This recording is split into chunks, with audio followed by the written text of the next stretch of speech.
On est live. Bien sûr. Salut les gars, ça va bien? Ça va toi? Salut Seb, salut Pat. Salut LP.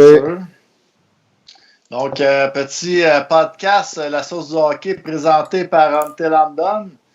Notre code promo SDH15 pour 15% de rabais au untilamdone.com ou bien à la boutique physique au 1030. Donc, les gars, grosse émission en perspective ce soir.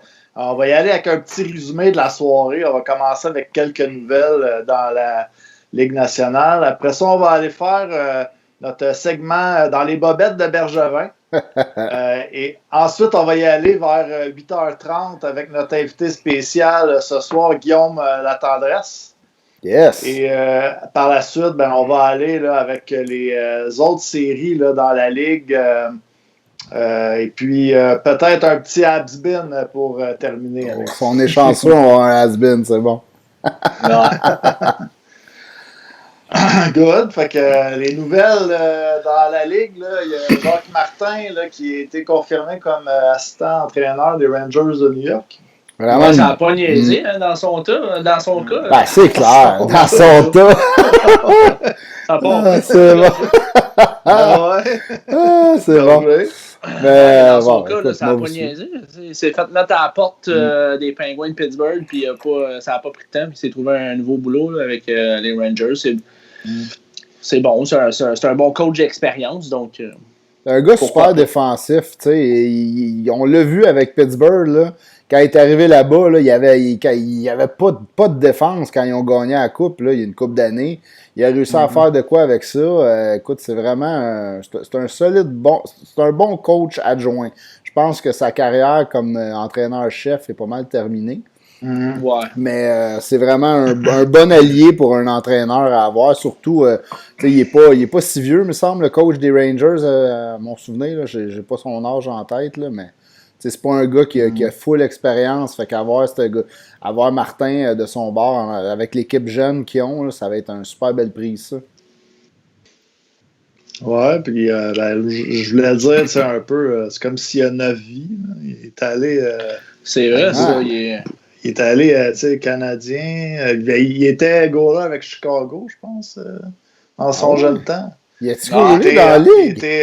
Il était entraîneur avec les Nordiques, Canadiens, Floride, Pittsburgh. Tu le has-been déjà? Tu nous fais un has-been déjà? Il a fait le tour de la Ligue quasiment. Il est comme. Non, c'est pas un coach bien volubile hein, non plus. Il est pas. Ouais, il a l'air drabe un peu quand même. Ouais, il est un peu drabe, un peu. Tu l'entends parler, puis on dirait qu'il y a un vieux prof de mathématiques, là, tu sais. Ou ton prof d'histoire, là, qui lit l'histoire toujours sur le même beat. Ouais, exactement. T'as le goût de t'endormir quand il parle, mais écoute, il doit être un super de bon coach, Jacques Martin, parce que, comme tu dis, il a 9 vies, il revient tout le temps, puis tant mieux pour lui. Écoute, c'est un Québécois du site, fait que... Tant mieux. Bien content. Ouais, exact. Yes. À part ça, on pourrait peut-être aller avec les autres nouvelles. Il y a des rumeurs, là, Tarasenko plus le contrat de Bozak à Montréal, selon Arpon Basu de The Athletics. Je pense que c'était là de ça. Je pense que c'était peut-être plus une suggestion, tu sais, vu que Saint-Louis n'ont pas beaucoup de marge de manœuvre avec le cap salarial.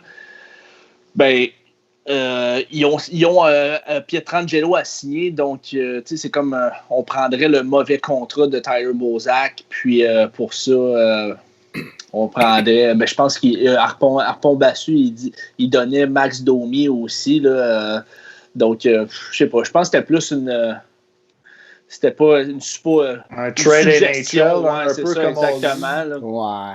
Ben, écoute, on s'en reparlera tantôt là, dans les bobettes à Bergevin. Là. Moi, j'ai un petit point sur cette rumeur-là. Mais on dirait qu'à chaque fois qu'il y a un joueur qui est peut-être sur le marché, le nom du Canadien sort. Moi, je trouve ça bien parce que ça prouve que notre GM, il est tout le temps sur le téléphone, puis il est de tous les combats.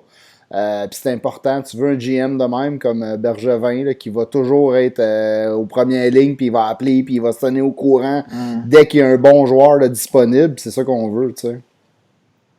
Ouais, peut-être que, tu sais, à Saint-Louis, ça serait peut-être plus un gars comme Vince Dunn là, qui intéresserait Marc Bergevin. Tu sais, Vince Merci Dunn, merci de parler du trade que j'ai proposé la semaine passée. Ouais, exactement. Parce qu'en plus, cette semaine, là, dans les personnes qui ont commenté, là, je pars fort, là, mais il n'y a personne qui a mentionné mon trade. Non, je veux pas vous faire de peine, mais je vous ai lavé. Tout le monde était d'accord avec mes trades.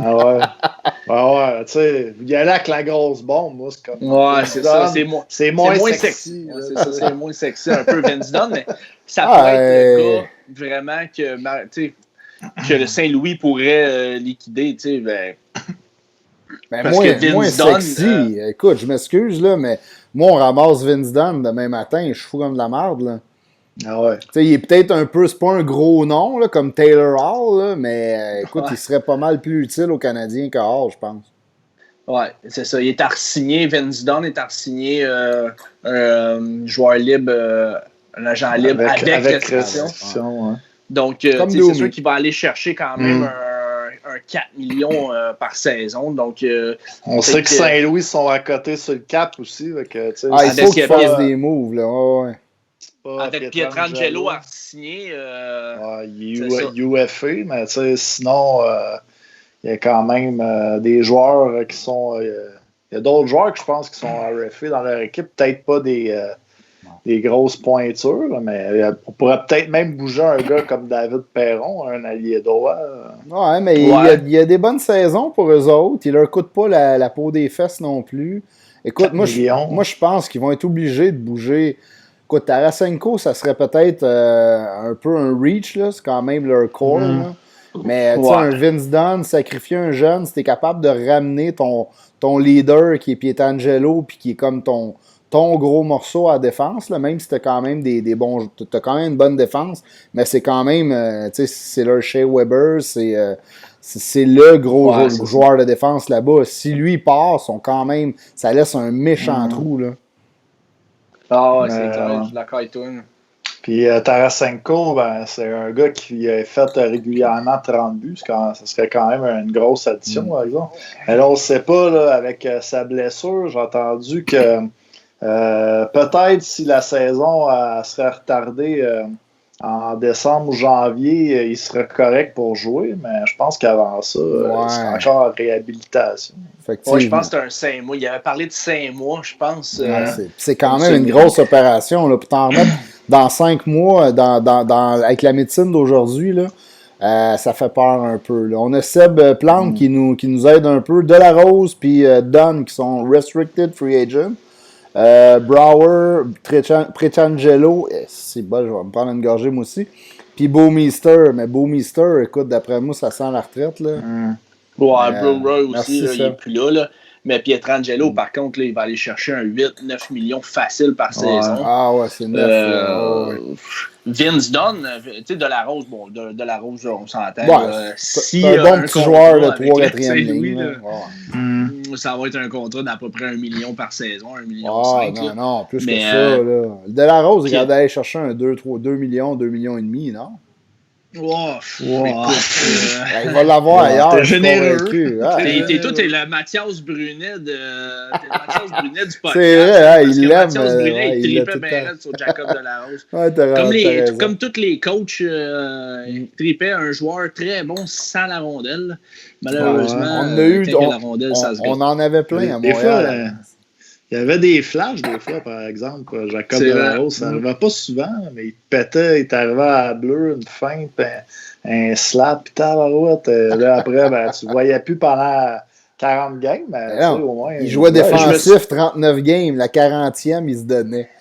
Moi, je me suis souvent dit, bon, il a explosé, c'est là qu'il a explosé. Il y avait une séquence de 2-3 matchs, là, il faisait des points, il était physique, il jouait super bien, un bon coup de patin en plus. Là, je me disais, le voilà le joueur qu'on attendait. Mais là, Seb, LP, tu sais que dans le temps, là, on n'avait tellement pas de bons jeunes qui s'en venaient à Montréal que Delarose arrivait, on était fou comme de la merde. Finalement, un jeune qui va peut-être faire la Ligue nationale. Ouais, c'est ça. Les choses ont changé pour le mieux, mais on est mieux d'enchaîner parce que je vois que le temps avance, c'est déjà les 13. Ouais, ben, on pourrait y aller là, avec le croustillant tout de suite, puis aller peut-être avec d'autres nouvelles à la fin. C'est bon. Mais bon, le segment là, dans les bobettes à Bergevin, peut-être, je sais pas, LP, commencer par tes trades. Qu'est-ce que tu ferais, toi, là? Non, mais en fait, pour cette semaine, pour le segment dans les bobettes à Bergevin, on ciblait trois joueurs chacun. Donc, moi, je vais en cibler 3. Pat et Seb vont en cibler 3 aussi. Donc, ça peut être une signature joueur autonome, un échange, peu importe.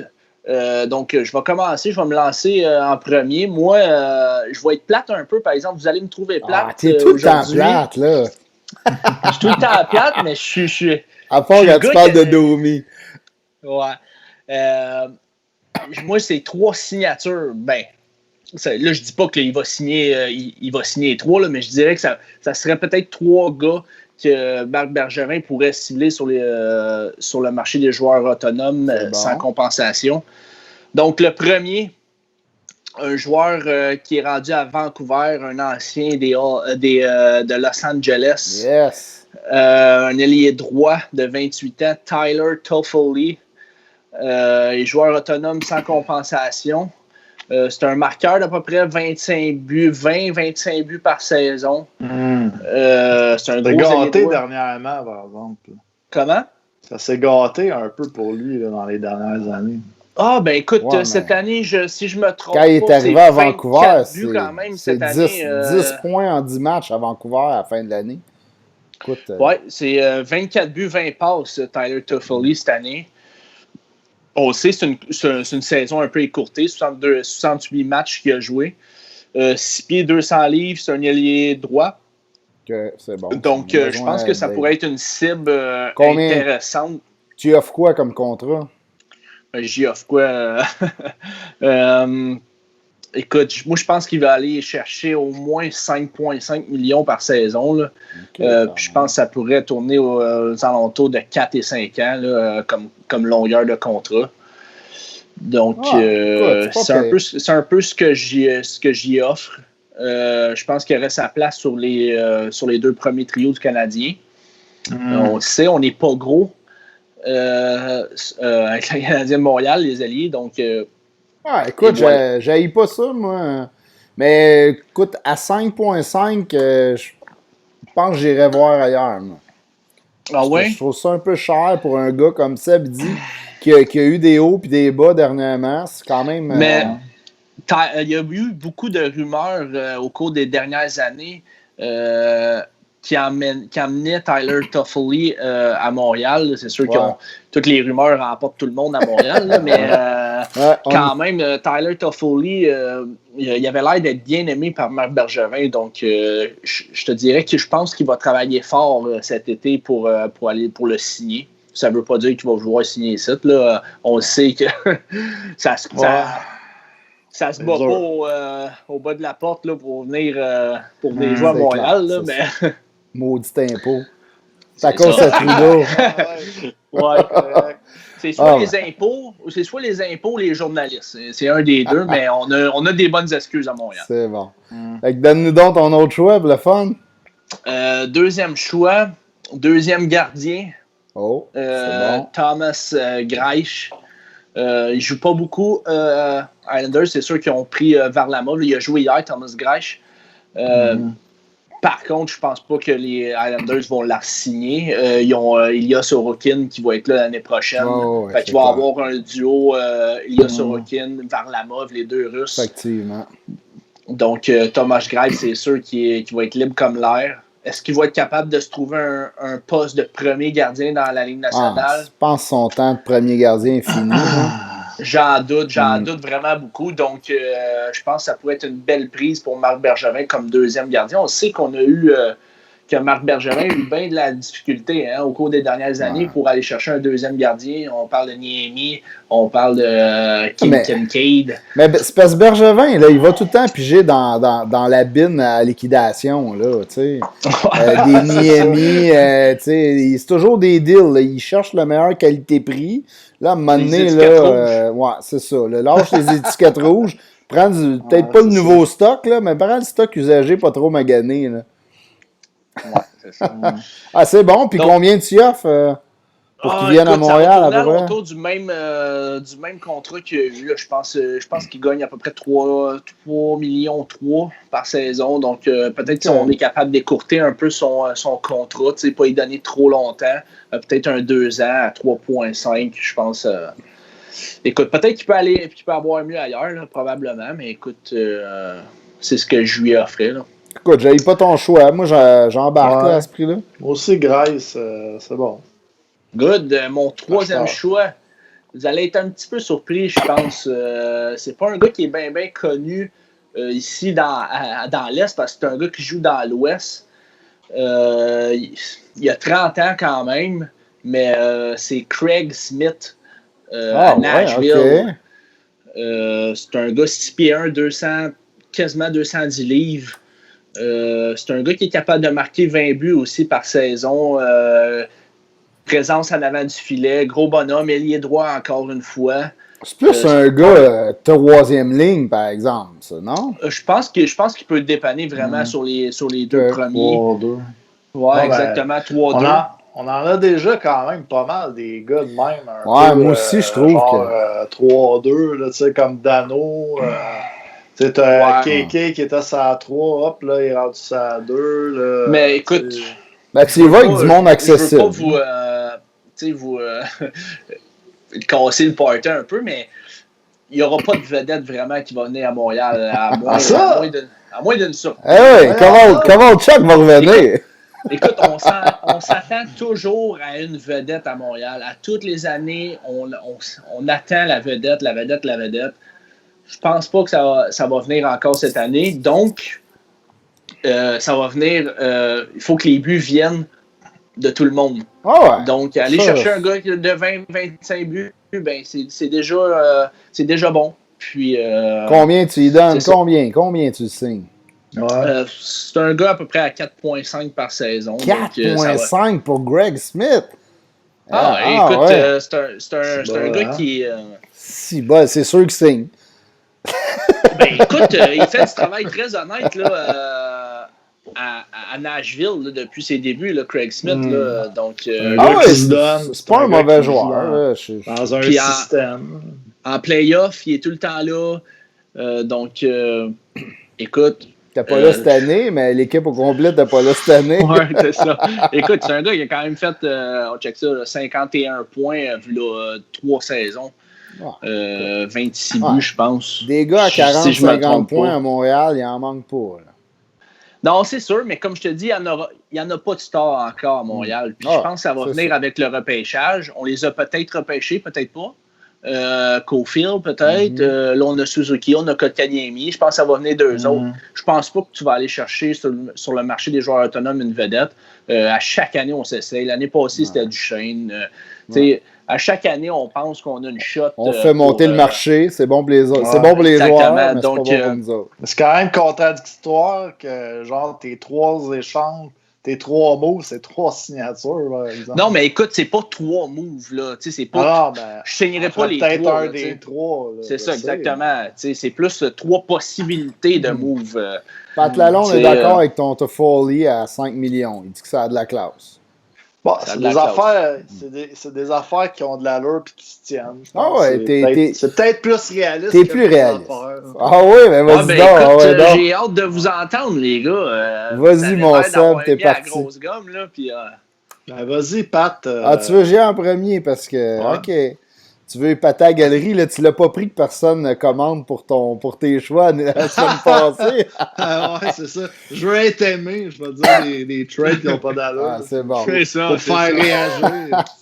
Écoute, moi, c'est sûr que le Canadien doit cibler le côté droit, là, les ailiers droits.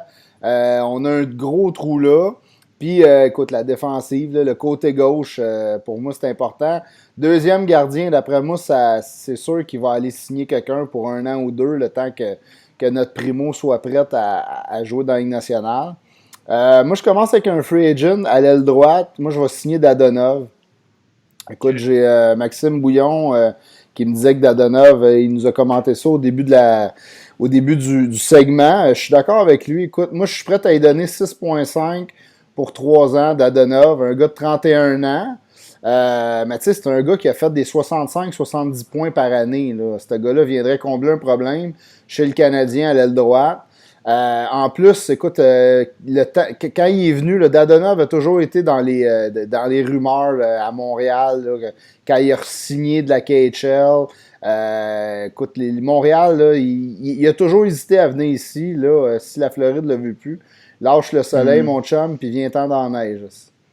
Oui, c'est vendeur, ça. Hein? La seule affaire, c'est que ils sont à côté sur le cap en ce moment, mais avec Dadonov, Hoffman puis Ola qui sont UFA, ils ont quand même, ils sont peut-être pas obligés de les laisser aller toute la gang. Ils pourraient peut-être justement signer Dadonov. Moi, je pense que s'il y en a un qui est sur son départ à Floride, c'est justement Hoffman. Ouais. Je pense que Dadonov va. Mais Hoffman, moi, je touche pas assez avec une pole à Montréal. Là. Juste l'attitude là, que Bergevin a voulu changer il y a une couple d'années là, en échangeant des Pacioretty, puis il disait que l'attitude c'était un problème. Il amènera pas un gars qui a eu des problèmes à Ottawa dans le vestiaire avec Carlson, sa femme qui se mêlait de. Écoute, je pense pas que Bergevin veut toucher à ça. Là. Surtout que ça ne règle pas vraiment notre problème de robustesse en offensive. Là, par contre, le côté Hoffman est un peu effacé. Là. C'est un marqueur de but. Ouais, c'est un solide sniper. Là, encore 29 buts cette année. Ouais, mais avec un Suzuki KK, là, écoute, il t'en faut des marqueurs. Là. On n'a pas de temps. Ouais, mais en play. On attend qu'au fil, là, parce que c'est qui tes snipers à Montréal? T'as tort. Je suis d'accord, écoute, mais j'hésiterais à lui donner un contrat à Hoffman pour vrai. Mais bon. C'est pas quelqu'un qui est pas dans mes préférés. Il est pas dans mes choix de toute façon. Écoute, attends un petit peu avant de dire ton deuxième choix. Il y a Pat Lalonde qui nous dit les stats de Dadonov seraient pas gonflés un peu pour avoir joué beaucoup avec Barkov et Huberdeau. Il n'y a pas tort là-dessus. Mais il y a 2-3 ans, il faisait des 70 points, puis Barkov et Huberdeau, ils n'étaient pas les joueurs qui étaient aujourd'hui. Là. Fait que, au début, c'est lui qui tirait, puis après ça, eux autres le tirent un peu. C'est du donnant-donnant, mon Pat. Bon, OK. C'est du donnant-donnant. Écoute, mon deuxième pick, c'est on va régler finalement notre problème du défenseur gaucher. On s'en est parlé un peu la semaine passée, puis entre nous autres cette semaine.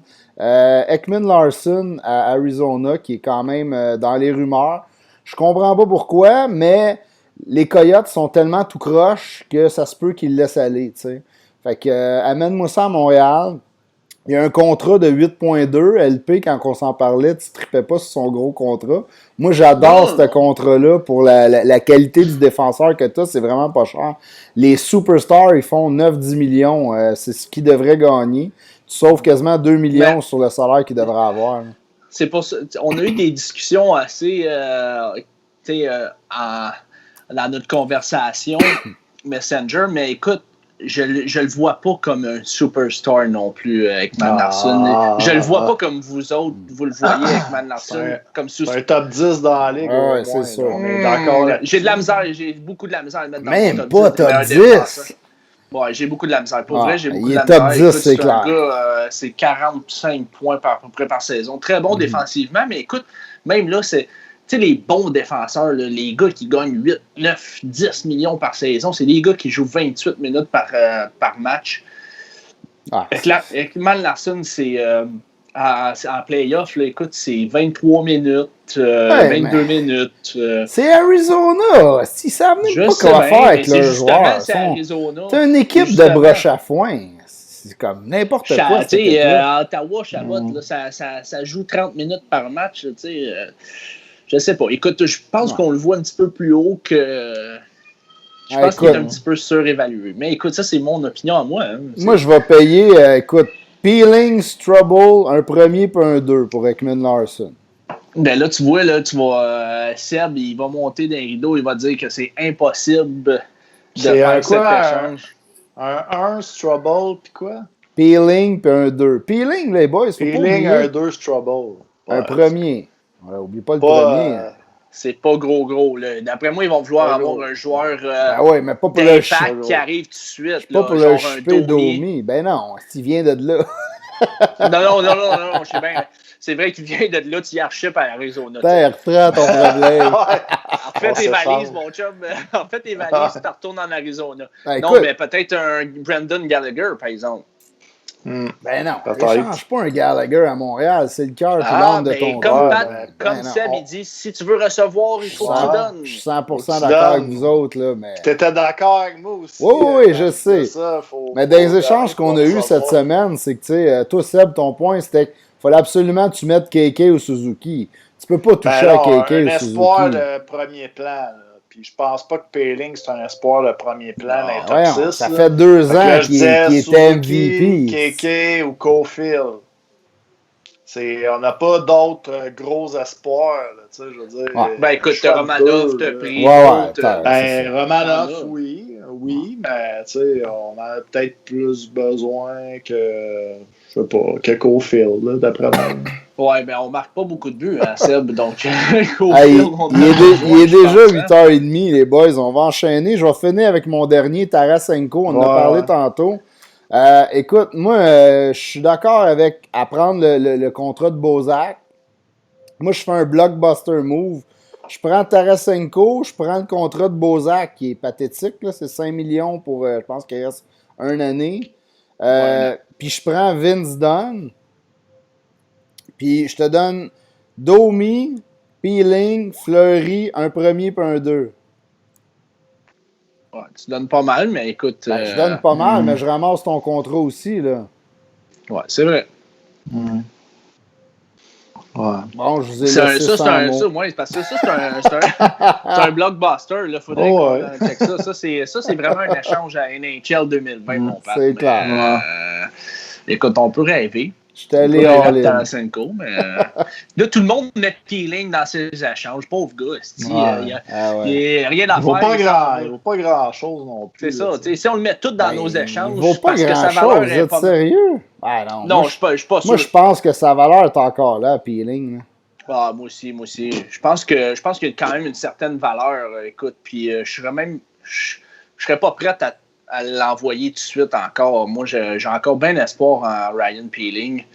C'est juste qu'il est quand même un peu en cold strike, là, je veux dire. Sa valeur était peut-être plus haute quand il a été joueur du tournoi dans les juniors. Il aurait fallu qu'il l'échange après, mais là, le monde à Montréal aurait viré fou, tu sais. Bon, c'est ça. Je vais aller avec mes choix, vu qu'il il est déjà 8h30. Il me reste 2 minutes. Je vais dire vite, c'est bon, vas-y. Ça ressemblait un peu à 2 des échanges de pattes. Oh, c'est bon. OK, vas-y c'est rare qu'on s'entend. C'était Tarasenko contre Domi puis choix de première ronde. C'est ça. Ça fait du sens. Ça fait du sens, je trouve. Moi, si on est capable de faire ça, moi, je signe ça. Là, let's go. Let's do this. Parce que Saint-Louis allait gagner peut-être 5 millions en dessous du cap avec cet échange-là. Moi, j'ai regardé un peu les équipes là, qui étaient proches du cap, comme Saint-Louis. Puis Chicago aussi, peut-être juste un petit échange quick de même. Mata ou Dahan contre un choix de 2 parce qu'elles sont comme 4 millions, 4,5. Puis c'était 2 défenseurs gauchers. Puis ils ont Buckvis puis Baudin à gauche aussi qui s'en viennent. Mais Mata, écoute, il est décevant, non? Moi, là, quand il est arrivé là, à Pittsburgh, moi, je le voyais dans ma soupe. Là, il s'est fait échanger contre une poignée de 30 sous. Puis, tu sais, on dirait qu'il a stagné depuis ce temps-là. Tu sais. Ouais. Moi, c'est pas quelqu'un qui m'intéresse. C'est pas un défenseur qui m'intéresse beaucoup non plus. C'est plus pour, pas pour ramener de l'attaque, mais plus pour stabiliser la défensive. Écoute, c'est pas fou. Puis, sinon, à Chicago, mon beau rêve, ça serait peut-être, je finirais ça en disant Kubalik, parce que... Mais c'est sûr que Chicago, il faut qu'ils bougent. Là. Ils ont Strome aussi à signer. Ils l'ont fait par le passé. Teravainen, c'est un exemple. Il n'était pas dans la même position qu'il était. Là. Il était plus contender dans ce temps-là que là, ils ont une gang de jeunes. Là. Ouais, mais je pense qu'il pourrait peut-être bouger un gars comme Brandon Saad ou Tu sais, qu'il est à signer, je pense, l'année prochaine. Il fait un gars, quand même. Je pense qu'il est 6 millions, puis il est allié droit aussi. Moi, c'était comme un peu Pat, un allié gauche ou un allié droit ou bien un défenseur gauche. Ouais, je pense pas qu'ils vont bouger Kubalik. Je pense vraiment qu'ils vont garder Kubalik. Puis si ils vont tout faire pour bouger, mettons, un gars comme Brendan Saad. J'allais dire Brent Seabrook à la défense, mais Brent Seabrook, il est pogné là, mon gars. Il a un contrat de débile mental. Ça, c'est un contrat de fou, là. Écoute, Pat, je pense que le contrat, il finit à 2025, si je ne me trompe pas, 2024, une affaire de même, puis il gagne un sale salaire. Là. Ils sont pognés avec. Ils sont vraiment pognés avec parce qu'il a été LT Scratch une couple de fois en plus. Tu es obligé de le mettre même, je pense, sur ta liste de protection pour Seattle en plus. Exactement. Ça, un autre point pas à négliger. Hein. Exact. On y va, les gars, avec notre invité spécial. Yes, laisse-moi régler ça l'autre bord. On va lui demander qu'est-ce qu'il pense de tout ça. Fais-y donc une petite présentation. Je pense qu'il n'y a pas besoin de présentation. Il n'est pas rentré encore. On va attendre.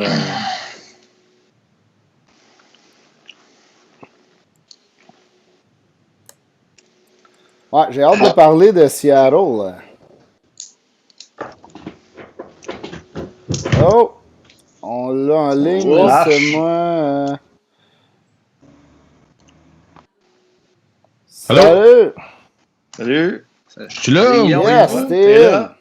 Ok, c'est bon. Parce que là, je recevais un appel d'Isabelle.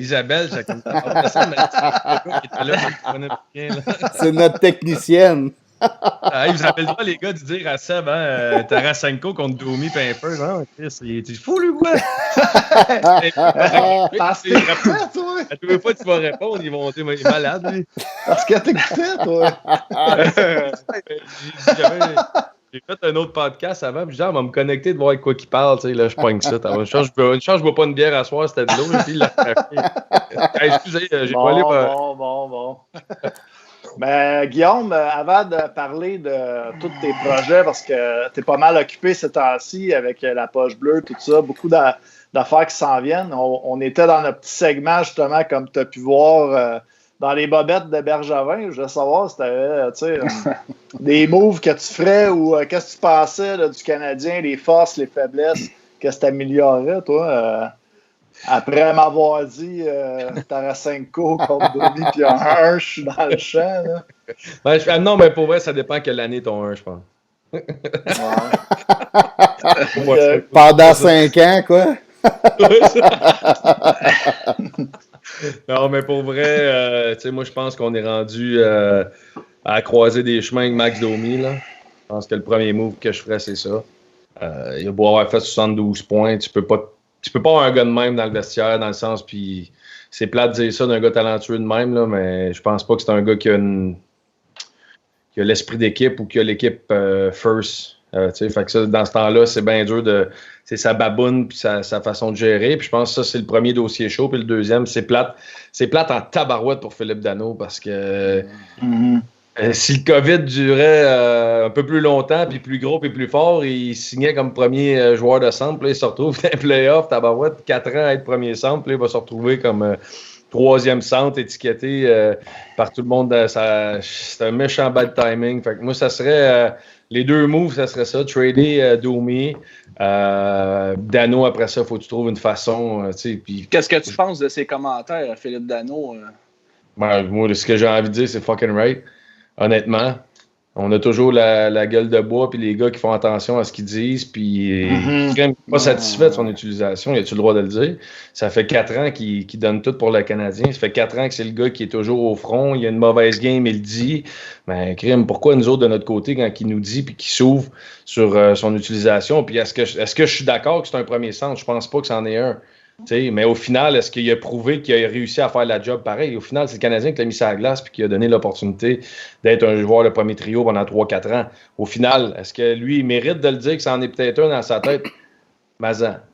Fait que, tu sais, moi, cette situation-là, je suis content que Philippe se soit ouvert, je suis content qu'il ait dit ce qu'il pense, je suis content qu'il ait passé son message.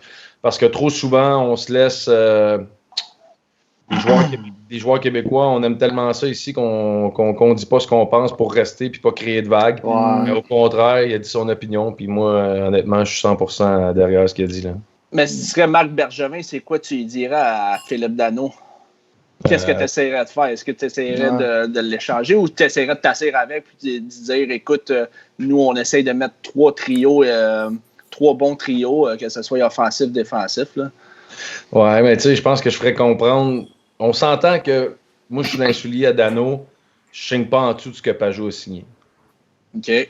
That's it. Fait que moi, c'est ça que je dis à Marc. Si ce que tu me dis là, que tu veux me garder, j'ai pas de trouble. Si tu me vois comme 3e centre, j'ai pas de trouble. Mais ce que Islanders ont donné à Pajot, c'est ce que je veux. Fait que that's it. T'as même pas besoin de négocier. Es-tu capable de m'offrir au moins ce qu'il y a eu et a eu? Oui, parfait, on peut discuter. Non, ben, that's it, it's done, tu sais. Puis c'est plate parce qu'on a un gars qui aime ça ici, puis qui est passionné, puis qui a le CH tatoué, mais au final, c'est une business. Puis Philippe, il a la chance de tu sais, j'entendais l'autre fois, j'écoutais la radio, puis les gars disaient, ouais, mais Philippe Danault va laisser 1,5, 2 millions sur la table pour jouer à Montréal. Ben oui, sur un contrat de 5 ans, c'est 10 millions. Ouais, les boys, ils vont laisser ça parce qu'ils aiment ça. Tu sais, je pense que des fois, oui, les gars aiment ça à Montréal, oui, on trippe, oui, on veut. Mais tu sais, au final, là, le gars, ce qu'il veut, c'est avoir une chance de gagner la Coupe Stanley puis avoir la chance de signer le plus gros. Et là, sa fenêtre pour signer son plus gros contrat à vie. Là. Ouais, t'as raison. Parce qu'il aime la ville, là, tu sais. Puis je te dis pas 300 000, là, OK, peut-être on peut parler, mais là, il disait 1,5 par année. Ben oui, il va faire 2 millions de plus à Tampa Bay avec 20% d'impôts de moins, mais il va dire non parce qu'il aime la ville. Tu sais, c'est comme, ça, c'est ridicule.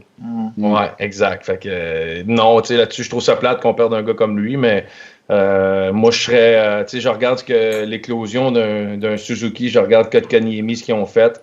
On leur a laissé de la place, on leur a donné de l'opportunité. J'aimerais, sais-tu quoi? J'aimerais peut-être qu'on donne cette opportunité-là à un Payling. Est-ce qu'il était bon? Non. Est-ce qu'il a avoué qu'il s'est entraîné, qu'il s'est pogné le cul pendant toute la COVID? Ouais. Ben, parfait. Gars, on lui a tapé ses doigts, on lui a pas donné de glace, mais l'année prochaine, ben, on tasse si Danault, ça fonctionne pas au niveau négociation, ben, on s'en va, puis on prendra quelqu'un d'autre. Puis justement, peut-être ça sera un Payling qu'on rentrera. On n'est pas à 25 games de gagner la Coupe Stanley, là, on a eu une belle année. Il va falloir peut-être faire des choix aussi à la fin de 2021 parce qu'il va y avoir beaucoup de joueurs UFA. Gallagher va passer à la banque finalement. Petrie, ne pourra peut-être pas toutes les signer non plus. Mais tu sais, si tu flyes Domi, puis tu fly Danault, tu viens quand même d'aller chercher une coupe de millions là-dessus. Après, c'est le fameux débat tout le temps là, sur Carey. Qu'est-ce qu'on fait avec Carey rendu là? Mais ça, c'est un débat si vous avez un podcast de 5 heures. Là,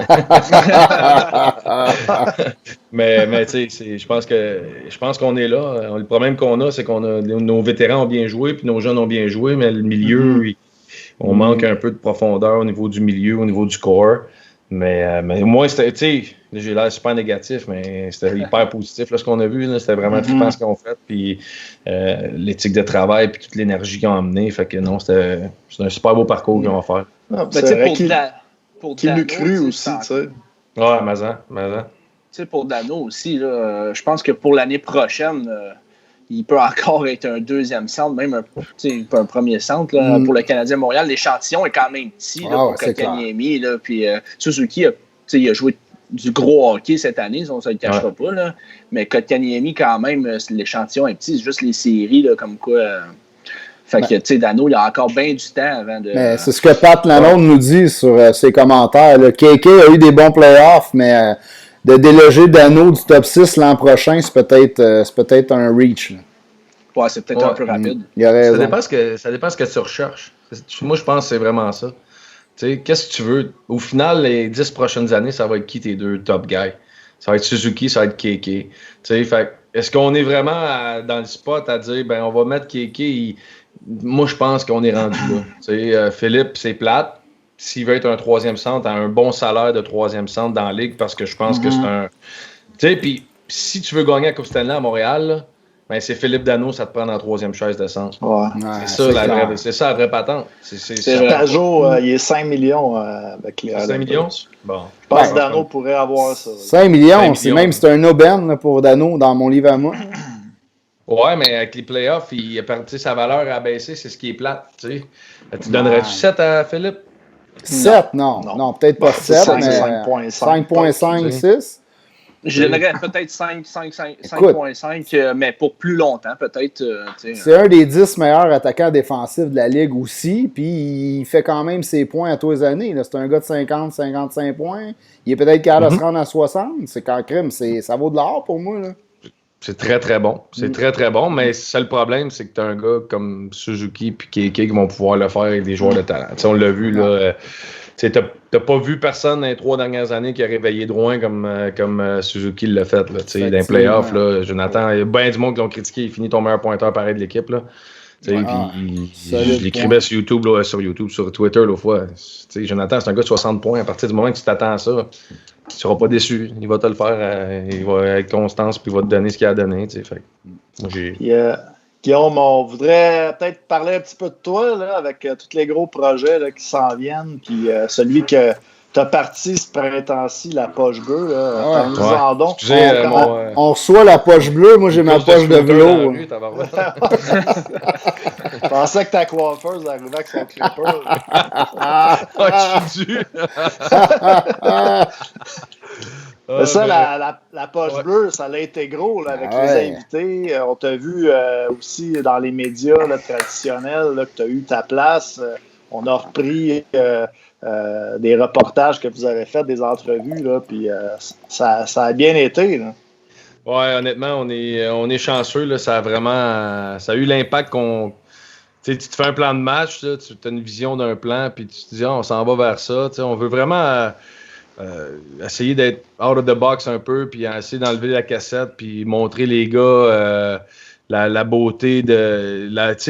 on est souvent perçus comme des gars inaccessibles ou des vedettes, des têtes enflées.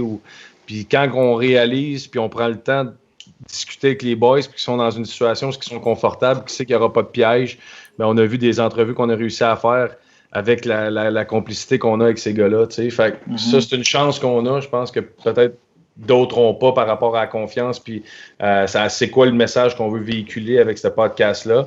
Mais non, on est chanceux, puis tout ce qui s'en vient, c'est juste fou, là. C'est comme ça roule. Là, on était supposé commencer mercredi, finalement, il faut retarder la semaine prochaine parce que on a des annonces qui s'en viennent, puis on s'était pas encore prêt comme on le veut, puis on a déjà booké notre mois de septembre, puis les invités qu'on a, on est comme tabarouette, tu sais. On a fait la saison 1, on a booké, on a eu des GSP, Martin Brodeur, Jacques Villeneuve, tu sais, Carbo qui est venu avec un petit verre de vin blanc, ben mollo. Là, on se retrouve qu'on a booké, c'est ça, le mois de septembre. C'est vraiment hot. Mais là, moi, j'avais une question, par contre, parce que là, on sait que Max Lapierre, il joue en Allemagne. Ça va être dur de faire les podcasts. En même temps, on sait qu'il y a un gros décalage horaire quand même. Là. Ouais, mais c'est pour ça qu'on va être les mercredis à 7h30. OK. On a changé la case horaire parce que Max va jouer les vendredis. Fait que si on faisait à 9h, là, à 3h du matin, le podcast commence. Ça se peut que ça soit long, mais Max, il a cette chance-là. C'est quand même un oiseau de nuit. Là. Coucher tard, c'est pas un problème pour lui. Fait que de faire le podcast le mercredi à 7h30, mais ça va tomber pas mal. Oui, il va se coucher tard, mais il va être capable de le faire. Puis, c'est quand même, il reste 1 an ou 2 à jouer. Là, fait que c'est un coup à donner pour ce temps-là. Puis, anyway, dans la situation qu'on est présentement avec le COVID, il joue pas minimum 1er novembre. Fait que, il y a 2 mois free déjà sur la saison. Fait que, ça sera pas... à l'inverse, je te dirais que ça serait un problème parce que moi, j'ai besoin de mon temps de sommeil, mais Max, il est hyper actif, qui a la tête qui spin, fait qu'il est correct. Puis moi, j'ai ma petite poche bleue là, que tu m'as donnée cette semaine. Yes, sir. Je voulais justement, pour faire une petite liaison avec ça, vous avez votre bière maintenant. Est-ce que vous avez d'autres choses qui s'en viennent de ce côté-là? Tu dois nous en dire un peu? Ben, c'est secret, là? Oui, il y a des choses qui s'en viennent dans les prochains mois par rapport à des breuvages plaisants autour de la piscine. Disons okay, nous autres, Guillaume, on a notre patte nationale avec nous autres. Oui, un fan de bière. Moi, je suis jaloux, Guillaume. Écoute, j'aimerais ça avoir ma bière. Un jour. Ouais, un jour, tu sais jamais, ça va bien vos affaires. M'emmener le podcast va avoir sa bière. Mais honnêtement, moi, je suis un passionné de bière aussi. Puis j'adore la bière, les microbrasseries. Puis je trouve qu'on fait vraiment des produits exceptionnels au Québec. Puis la plateforme de la Poche Bleue nous permet de goûter plein de bières de qualité qu'on fait. Puis Moi, j'ai toujours un de mes chums, c'est le propriétaire de West Shefford, là, le Edgar à Bromont. Puis on se parlait souvent. Moi, j'ai toujours été quelque chose que je voulais, d'avoir ma bière ou une microbrasserie ou quelque chose de même. Puis là, avec ce projet-là, qui était. C'était pas d'implant, là, d'avoir. On s'est pas dit, on part un podcast pour avoir notre bière, là, Moi, c'est ça que j'ai fait, après t'avoir écouté. me semble le plan de match, c'est pas le bon. Hey, on va se faire un podcast pour avoir de la bière, ça marche pas. Mais on s'est retrouvé que tabarouette, après le 3e show, on est rentré en contact par un contact commun avec Bill Boquet. Le gars, c'est un gars comme nous autres, là, vraiment, c'est un crinqué un peu. Là. Ah, on fait ça. J'ai une bière qui s'en vient, là, tous des produits 100% québécois. On change le nom, on met ça en poche bleue, on fait des pochettes, on change nos. On le voit en haut, là, je sais pas si vous voyez parce que c'est loin, mais on change nos canettes à tous les mois, on design des canettes. C'est vraiment. Puis le but de ça, c'est que le monde qui check la canette, check la bière, ils font comme. OK, ces gars-là se prennent pas au sérieux. C'est comme, on a du fun, puis on prend une bière, puis c'est cool. Puis la même affaire que vous faites, on tripe, on jase de sport. Que tu aies joué dans la Ligue nationale ou que tu n'aies pas joué, au final, l'opinion est bonne, puis elle est le fun, puis on prend une bière en chum. Fait que, c'est vraiment ça le concept. Vas-y, LP. Nous autres, on est 3. Mais moi, je viens de Sainte-Catherine, ville Sainte-Catherine. Guillaume aussi.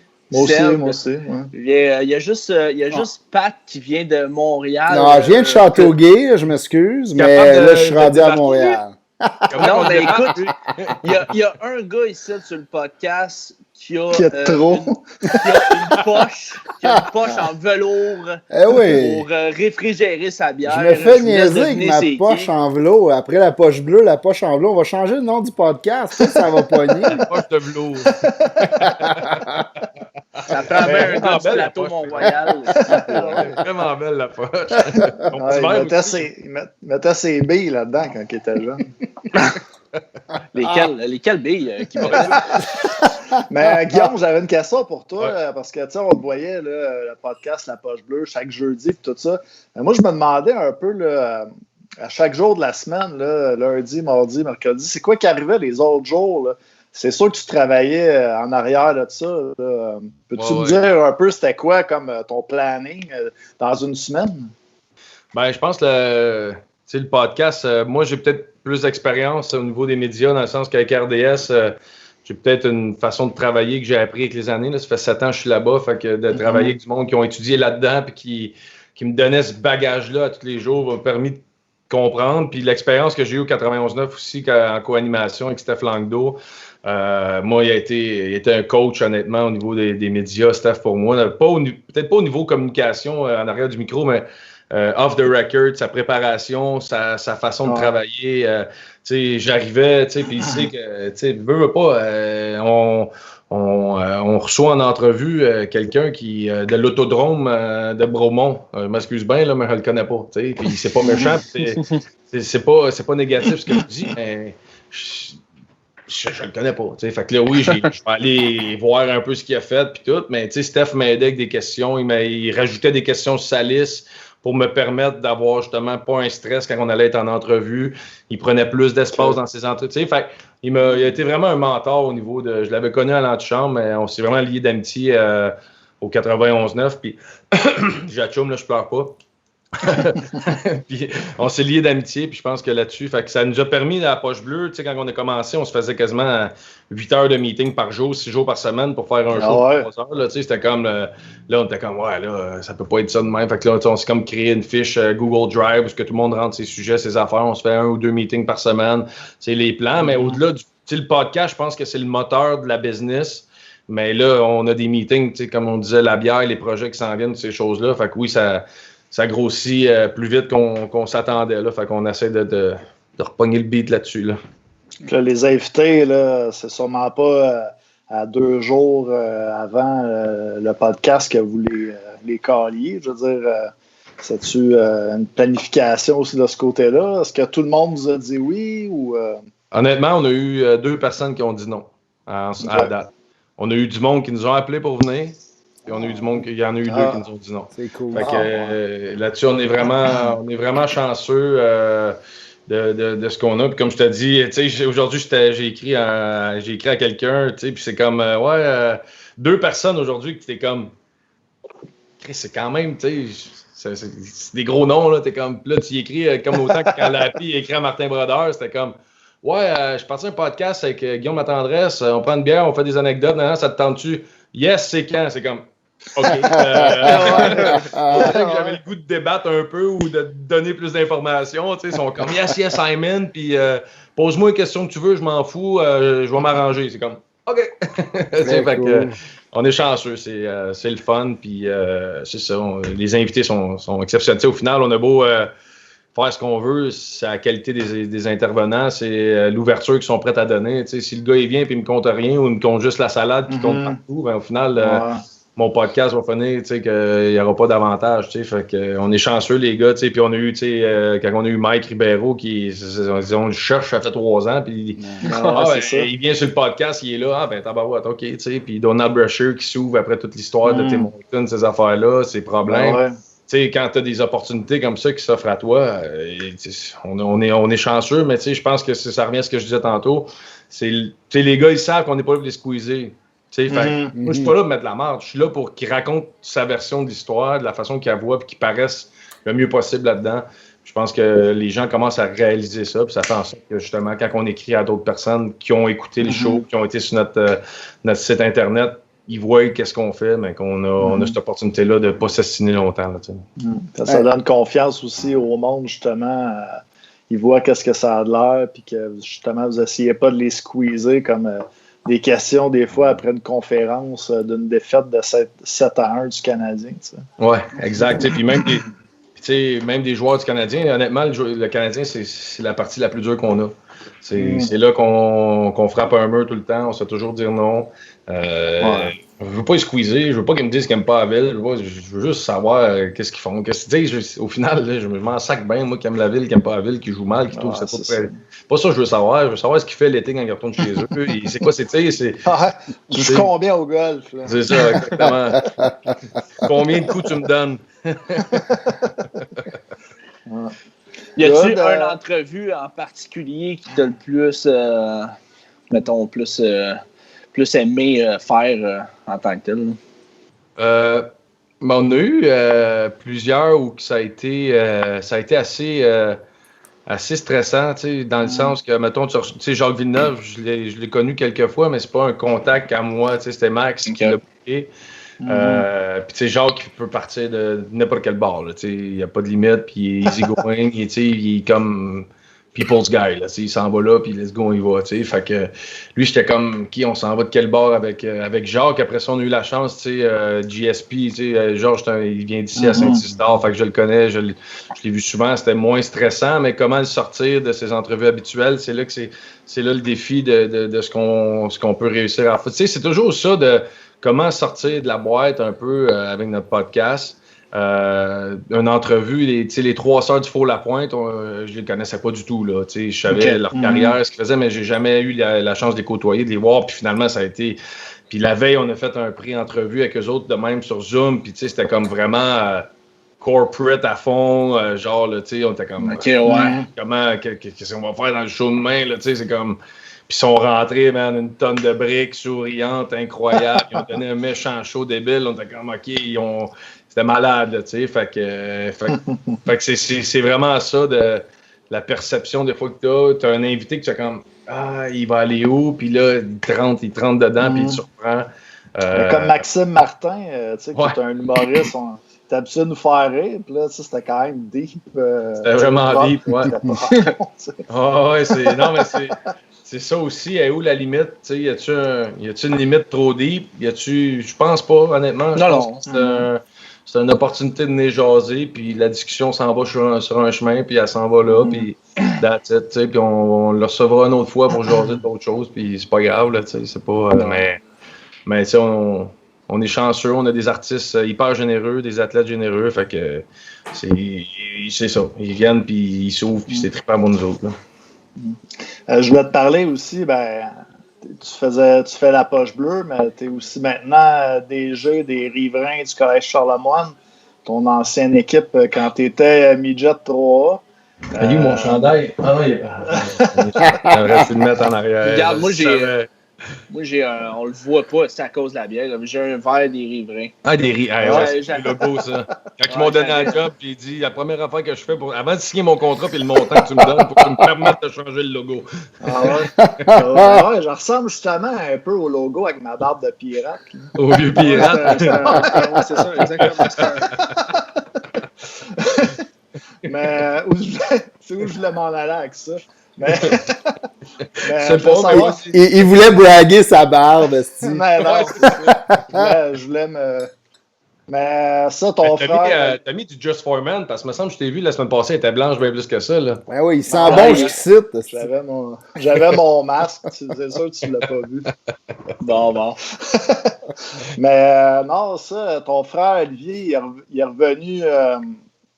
au Québec, là, il a terminé sa carrière et puis maintenant aussi dans l'organisation du Collège Charlemagne. Parle-nous un peu de l'équipe. C'est quoi tes tâches que tu fais comme DG là, puis dans l'organisation avec ton frère et tout ça? Ben, tu sais, DG, il n'y a pas, honnêtement, Midget 3, il n'y a pas de transaction en tant que tel. Fait que c'est pas compliqué de ce côté-là. C'est plus, ça allait, il y a tellement de programmes aujourd'hui, les jeunes ont tellement d'opportunités, ont tellement de chances de s'en aller ailleurs que c'est de monter un programme qui fait en sorte que les jeunes ont le goût de les jouer dans ton programme. Puis c'est là qu'on est rendu. Puis j'ai la chance que le collège me back là-dedans. Fait que ma job, moi, c'est là depuis cet été, c'est de bâtir un programme de développement pour du niveau Pee-Wee jusqu'au Midget 3A, qui fait en sorte qu'on va maximiser le potentiel de nos kids quand ils vont arriver au Midget 3A. Fait que moi, ma job en ce moment, c'est m'occuper du Midget 3A, les soirs de match, ces choses-là, mais il reste que dans le day-to-day, c'est beaucoup plus gros depuis cet été. Tu as ramené la structure là, au Collège Charlemagne, donc tu as eu à trouver des entraîneurs aussi pendant exact, puis c'est sans rien enlever à ceux peut-être qui n'ont pas eu un bagage comme joueur, mais j'aime beaucoup m'entourer de gars qui ont joué la game. Je trouve que d'un côté, je pense qu'il y a un sens de l'apprentissage rapide. Parce que on s'entend, pas parce que tu as joué, on l'a vu l'exemple avec Wayne Gretzky, là, pas parce que tu as joué que tu es un bon coach. Là. Un bon exemple, mais je pense que de recommencer en bas de l'échelle, puis d'accepter, puis de repartir au niveau Bam-Tam, au niveau midget, puis de monter les échelons, je pense que ça montre une belle ouverture d'esprit, puis une passion pour les jeunes, puis l'apprentissage. Tu sais, je regarde, là, à Midget 3, on se retrouve, tu sais, Steve Larouche a joué une 60aine de games de Ligue nationale, Pascal Trépanier au-dessus de 300 games, Eric Hood qui vient de rentrer à 70 games et plus, mais tous ces gars-là ont au moins 10 ans, 12 ans au hockey européen. Mon frère joue 15 ans pro. Michel Perriard au Bam-Tam 3A, il y a 14 ans, en DEL, en Allemagne 1. Fait que c'est des bagages, puis c'est pas juste un bagage de hockey nord-américain. Il y a des gars, ils ont joué en Allemagne, ils ont joué en France, ils ont joué en Autriche, ils ont joué partout à travers le monde, en Finlande, puis c'est de ramener tout ça pour les jeunes, puis d'essayer de développer quelque chose. Fait que non, c'est vraiment le fun, puis on est... je suis pas chanceux, comme j'ai dit, là, c'est vraiment un beau trip qu'on me permet de faire avec les riverains. Là. Puis tu as été coach là, à partir de 2014 pendant, je pense, 4 ans. 4 ans, ouais. Maintenant, tu es DG. Est-ce que aller peut-être dans la Ligue de hockey junior majeur du Québec, ça t'intéresserait ou un autre défi à un moment donné ou tu es confortable? Parce que je sais que tu as des enfants aussi, c'est peut-être pas toujours évident de s'expatrier loin là, avec une famille. Exact, mais c'est un peu le pourquoi que je suis plus en arrière du banc. OK. Parce que comme coach, t'as toujours... t'as l'adrénaline, t'es dans le day-to-day, t'es avec les kids tous les jours, fait que t'es vois progresser, puis là tu te dis « Hey, si j'allais junior, que ça serait quoi, blablabla », puis là t'essaies de te projeter, puis tu veux monter, tandis que là, comme DG ou j'aime pas ça dire DG, comme je dis, il n'y a pas de trade, il n'y a rien. Fait c'est plus comme évaluateur ou développeur, là, si on peut appeler ça de même. Ben, ça me permet juste de... Je suis capable d'être détaché, je suis capable de faire une évaluation qui est honnête. J'ai pas de sentiment envers les joueurs. Fait que ça me permet de juste regarder la game et de donner mon propos là-dessus. Fait que j'aime ce côté-là. Si un jour on m'appelle au junior majeur pour m'offrir une opportunité, je pense que comme DG, ça me permet de le faire avec le fait que tu peux être à distance. Fait que ça, ce côté-là, j'aime ça comme dans mon rôle, comparativement à un entraîneur, parce que c'est du tous les jours. Tu sais, avec mes enfants, c'est sûr, je pourrais pas me permettre de m'en aller à Bécomo, faire du hockey pour ma passion, tu sais, pas pour les prochaines années, là, tu sais. Fait que non, mon rôle est bien, que dans 3 ans, je vais-tu vouloir faire ça encore? Je ne sais pas. Tu sais, mais pour l'instant, je tripe au bout, je suis choyé de l'opportunité. Mon frère rentre avec moi dans la structure, mon fils vient de rentrer en secondaire 1 au collège aujourd'hui. Ben ouais. Fait que honnêtement, je me vois pas ailleurs présentement. Là. On pourrait peut-être aller avec quelques questions là, dans le chat. Bon, on a Sébastien Plante qui vient de poser une question, mais Guillaume vient d'y répondre. Qu'est-ce qui t'intéressait le plus comme carrière chez les pros, coach ou GM? J'imagine que c'est GM avec la réponse que tu viens de nous donner. C'est une bonne question. Tu sais, avec la réponse, honnêtement, les deux, je trouverais mon compte dans le sens que comme coach, l'adrénaline, le feeling d'être en arrière du banc, c'est la vraie game. C'est la vraie game quand tu es coach. Mais comme GM, d'évaluer, de bâtir une équipe, de bâtir un programme, d'avoir un plan, puis de voir l'exécution, puis de voir, tu as beau avoir un plan, puis de dire, bon, moi, voici comment que je vois le développement, voici comment je vois quel joueur, quel type de joueur, quelle philosophie d'entreprise que je veux. Mais au final, là, tu donnes cette équipe-là à quelqu'un d'autre pareil. Moi, c'est Steve Larouche qui a l'équipe, qui a la vision, qui a la philosophie que j'amène, puis il amène sa recette, puis sa sauce. Fait que, c'est tout ça de réussir à trouver les bonnes personnes pour maximiser le potentiel des jeunes. Fait que des deux côtés, honnêtement, les deux côtés m'intéressent beaucoup. On a JF Limoges aussi qui trouve que tu serais un bon assistant coach à Montréal. Tu pourrais coacher les jeunes avec la pression de Montréal et tout ça. Ben, en tout cas, je sais pas si je serais un bon coach, là, mais tout ce que je sais, c'est que j'ai quand même vécu des choses que certains jeunes vont avoir à passer au travers. Je pense que dans la réalité du monde d'aujourd'hui, j'ai réussi à très bien m'en sortir. Fait que je pense que je pourrais avoir de précieux conseils pour certains jeunes, puis d'avoir des tu sais, puis moi j'en ai eu, j'ai des gars qui m'ont aidé, fait que je pense d'avoir ça, c'est tout le temps important pour les joueurs là. La pression, en tout cas, tu l'as connu à Montréal, ça c'est sûr certain. Moi je me rappelle du match où c'est qu'on tout le monde dans les estrades qui criait Guy, hey, c'est bon. Je m'imagine pas à ton âge, là, je me rappelle pas quel âge que tu avais dans le temps, là, mais je pense que tu avais comme 18, 19 ans. Quand j'avais 18, ouais. C'est bon, hein, ça... mais tu sais, je pense que ça fait partie un peu de ma personnalité, dans le sens que je le remarquais pas. Moi, j'étais un gars un peu easygoing, qui se casse pas la tête, puis qui... I go with the flow, là, c'est un peu ça ma façon de penser. Fait que j'étais plus sur une wave, honnêtement, quand j'étais à Montréal à 18-19. J'étais sur une wave, je donnais ce que j'avais à donner, puis ça fonctionnait, les gens étaient derrière moi, mais c'est quand tu prends un step back, tu es en arrière, tu fais comme, OK, ouais, c'est gros pareil ce que j'ai vécu à un si jeune âge, de fronter tout ça. Puis, mais oui, ça a été des années exceptionnelles quand même. Là, j'ai vraiment on te l'a sûrement déjà posé, là, mais avec le recul, justement, comme tu viens de parler, y a-t-il des choses que tu aurais fait différemment à Montréal ou Non. Honnêtement, j'étais pas un gars de bar, j'étais pas un gars qui sortait. Fait que c'est pas le off-ice qui me nuit. Fait que c'est pas. Non, il n'y a rien qui changerait. Est-ce que des fois, j'aurais aimé avoir plus d'opportunités? Oui. Est-ce que de l'autre bord, des fois, j'ai eu une opportunité puis je ne l'ai pas pris? Oui. Je pense que c'est la médaille à deux côtés. Là, des fois, j'ai le blanc à prendre. Fait qu'il y a certains matchs que oui, j'aimerais ça revoir. Puis il y a d'autres fois, comme mon début de saison avec Alex Tanguay puis Sakou, j'ai 11 games de jouer, j'ai 8 points puis on me tasse. Ça fait partie de la game puis de la hiérarchie. Puis that's it. Il n'y a rien que tu peux faire contre ça. Fait est-ce qu'il y a des choses que j'aimerais refaire? Ben justement, c'est cette opportunité manquée là qu'on m'a donné avec le Wild après. J'aurais aimé ça les vivre à Montréal. C'est plate de dire ça, là, le Wild m'a tout donné dans la vie. Là. Mais il reste que j'aurais aimé ça le vivre pareil à Montréal. Ouais, on a JF Limoges qui disait que c'était malade, le Guy, il était présent. Il dit c'est tellement beau voir un joueur sérieux, un Québécois qui peut avoir la tête, tu peux avoir la tête haute de ta carrière. C'est gentil. C'est gentil.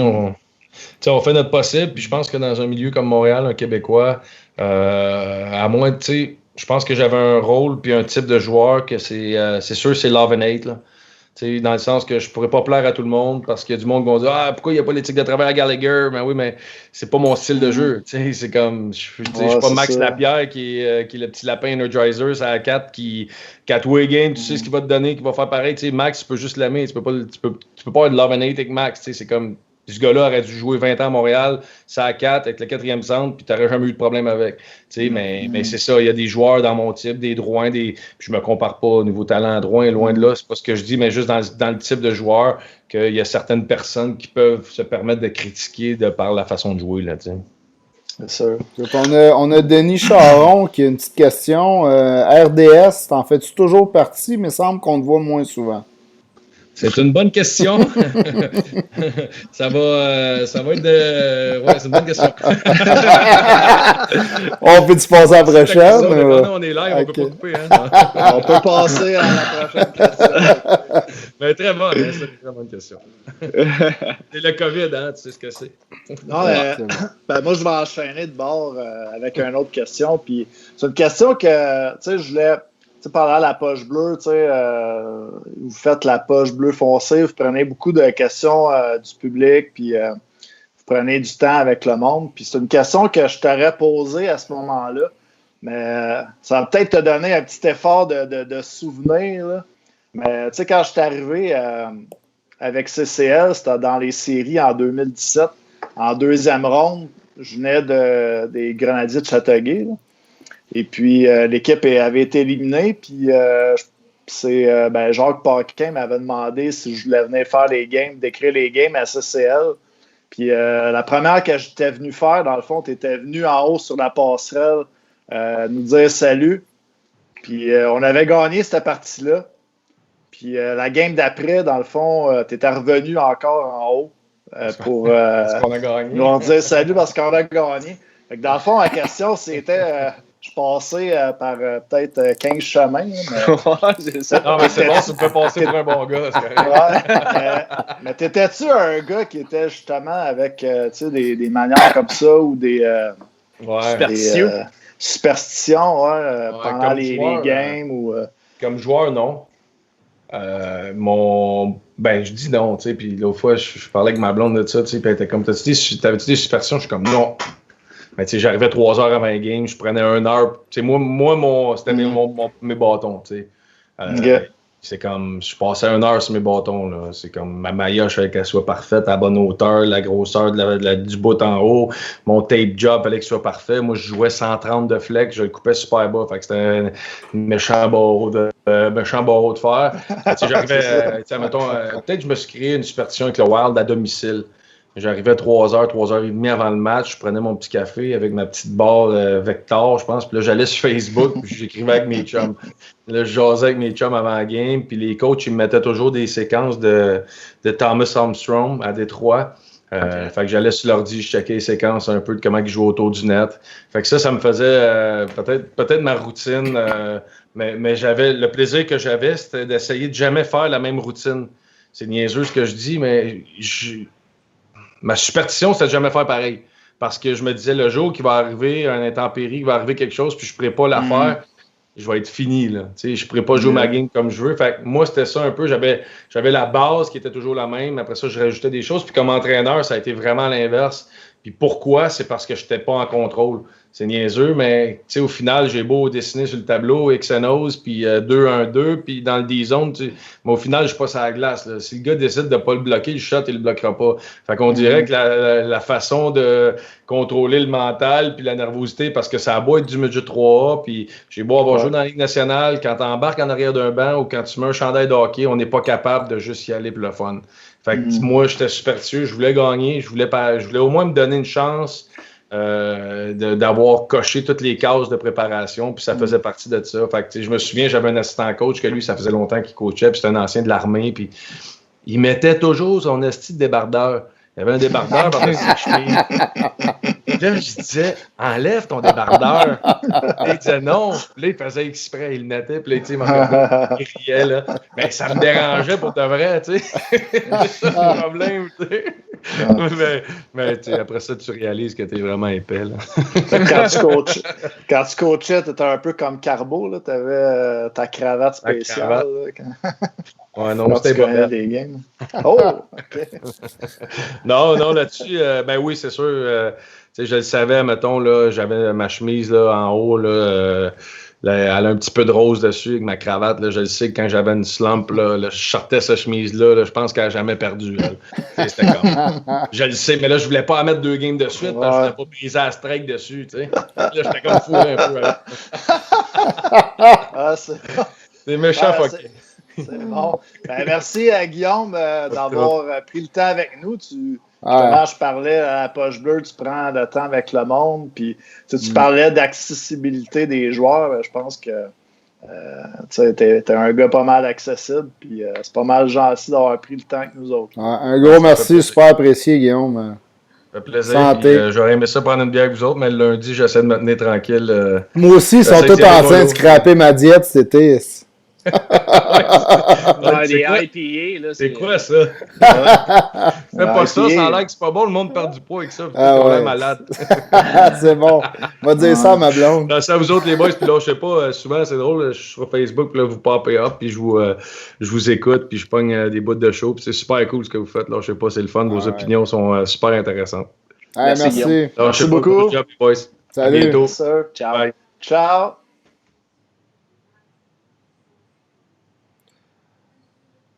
Hey, c'était bon, ça. Grosse entrevue. Vraiment intéressant, ce gars-là. Hein? Yes. Un vrai. Ouais. Ah ouais. Il nous a dit les vraies affaires. Sauf pour Denis, là. Denis on s'excuse, là, mais il a pas voulu... Ben, tu sais, poser la question, c'est un peu y répondre. Peut-être tu vas avoir des développements peut-être dans les prochains jours, semaines. Pauvre Denis, il se sentait mal parce qu'il voulait pas le faire. Il est rouge un peu, ouais. Il voulait pas le mettre mal à l'aise, c'était pas ça son but, mais bon, écoute, c'est pas grave. Hey, les gars, je vous en reviens, sérieux, il faut que j'aille aux toilettes. OK, vas-y, moi, Pat, on peut faire le petit wrap-up aussi de vas-y, Serge.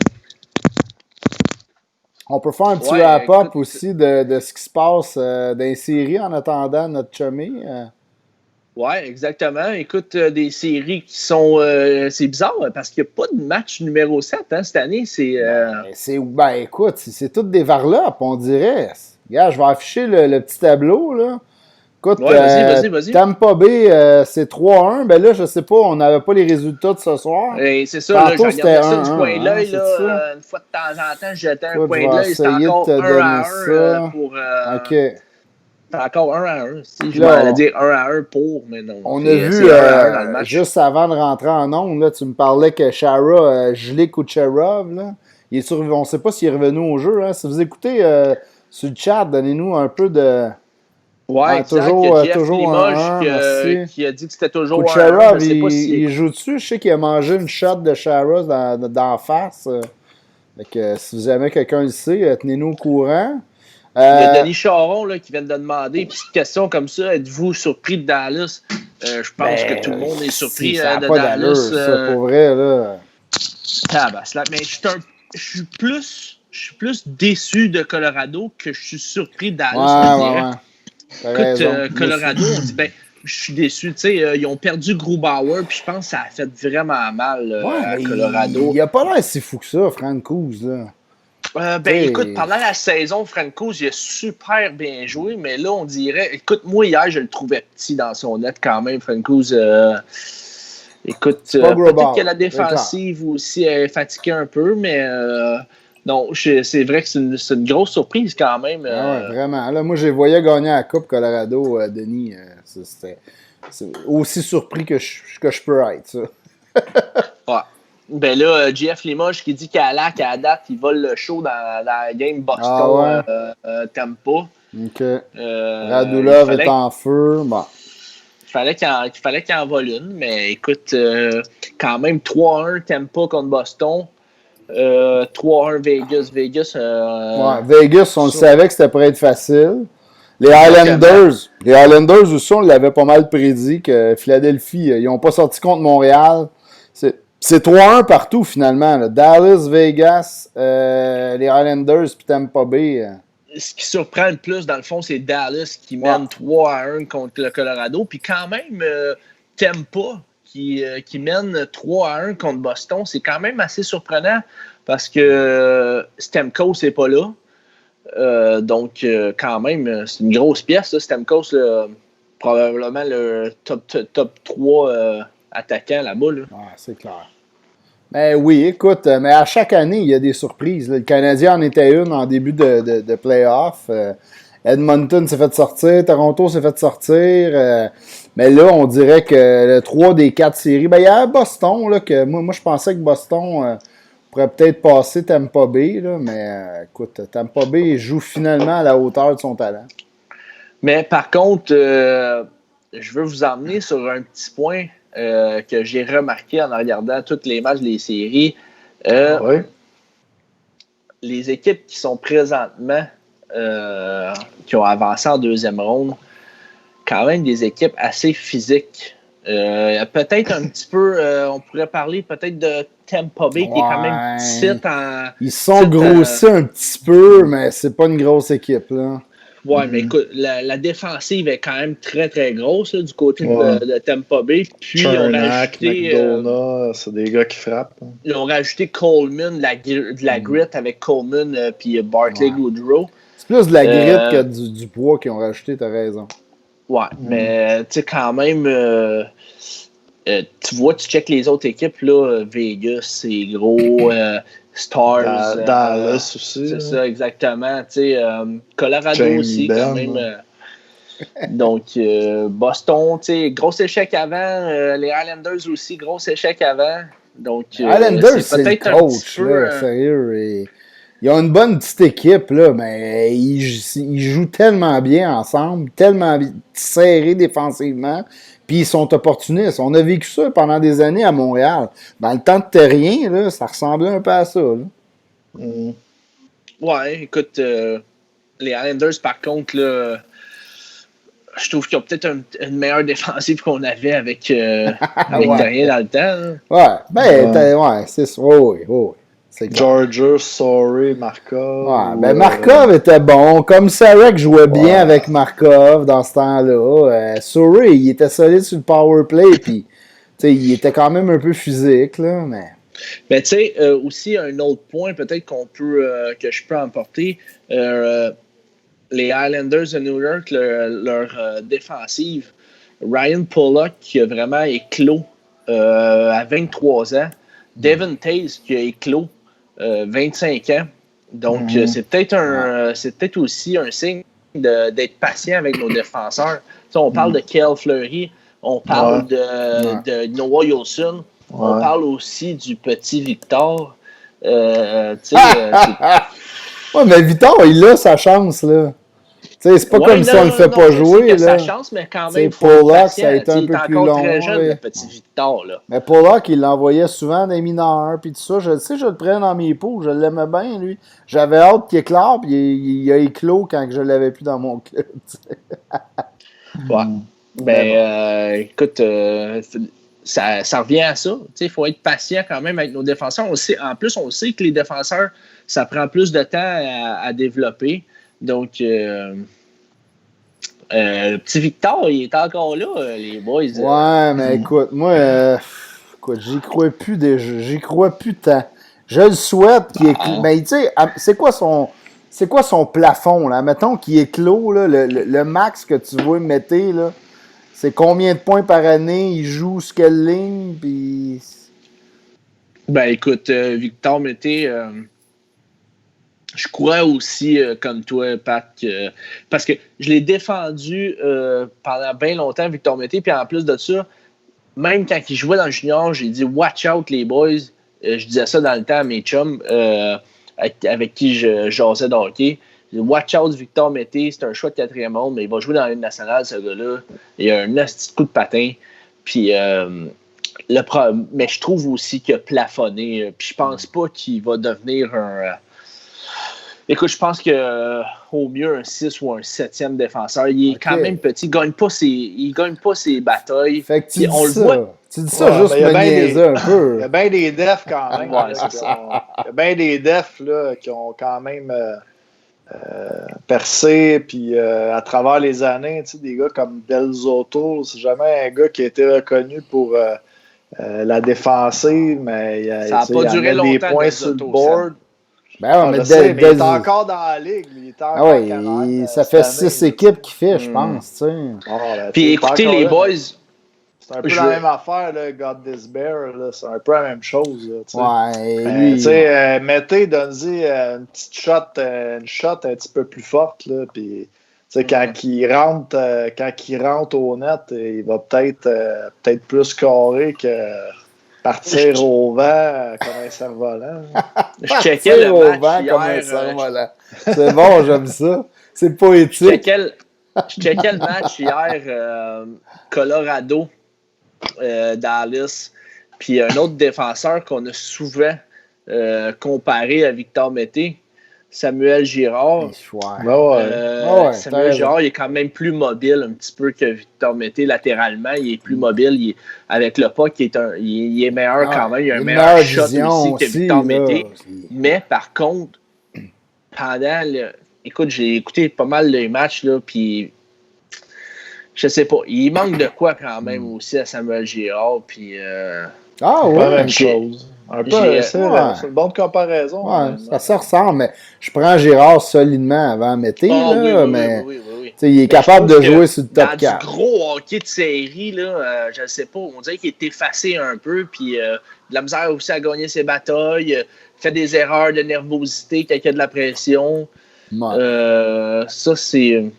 Écoute, je me demande si... c'est pour ça qu'on en jasait ensemble. Puis on avait un débat aujourd'hui. Tu m'as sorti le nom de Clayton Keller. On parlait d'Arizona, que c'était un club tout croche. On parlait de Ayton puis Keller. Tu sais, que s'ils sont assez jambons pour mettre Ekman Larson sur le marché, essaye d'avoir ces deux gars-là. S'ils sont assez imbéciles pour les trader. Puis ta réponse, c'était quoi déjà? C'est 2 minutes. Mais écoute, 2 minutes, mais écoute, Ayton, je l'aime beaucoup. Je pense qu'il va être meilleur quand même que Clayton Keller.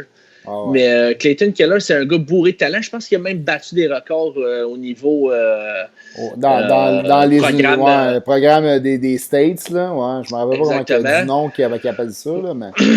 Programme de développement américain. Mais Clayton Keller, si tu as regardé beaucoup de matchs des Coyotes de l'Arizona, c'est petit quand même aussi. Là. Côté bataille en fond de zone, c'est dur. Mais il est jeune encore. Ça, je peux te le laisser, il est jeune.